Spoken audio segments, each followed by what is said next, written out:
بسم اللہ الرحمن الرحیم۔ اسلامی ماحولیات، مبارک مقامات، کعبہ معظمہ۔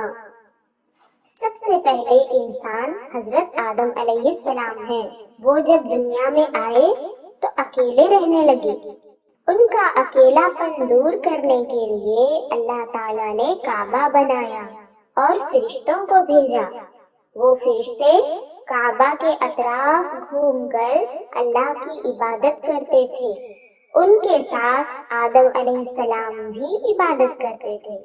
آج تک بھی خانہ کعبہ کے اطراف بہت سارے فرشتے اور انسان اللہ کی عبادت کرتے رہتے ہیں۔ حجر اسود، یہ حجر اسود ہے۔ حجر اسود جنت کا پتھر ہے۔ حضرت جبرائیل علیہ السلام نے یہ پتھر جنت سے لا کر دیا، جسے حضرت ابراہیم علیہ السلام نے اپنے ہاتھوں سے دیوار کعبہ میں لگایا۔ جب یہ جنت سے آیا تھا تو دودھ سے زیادہ سفید تھا۔ اسے لوگوں کے گناہ نے کالا کر دیا ہے۔ نبی کریم صلی اللہ علیہ وسلم نے اس کو بوسہ دیا، یعنی چوما، اس لیے ہم بھی اسے چومتے ہیں۔ اگر اس کا بوسہ نہ لے سکو تو ہاتھ سے اشارہ کر کے اسے چوم لو۔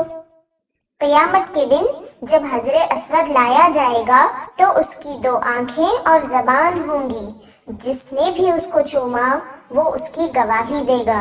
گنبد خضرا، مدینہ منورہ میں مسجد نبوی ہے۔ اس مسجد کے بیچ میں گنبد خضرا ہے، جس کے نیچے ہمارے نبی کریم صلی اللہ علیہ وسلم کی قبر مبارک ہے۔ قبر کے سامنے سنہری جالی ہے۔ قبرستان، یہ قبرستان ہے۔ یہاں بہت ساری قبریں ہوتی ہیں۔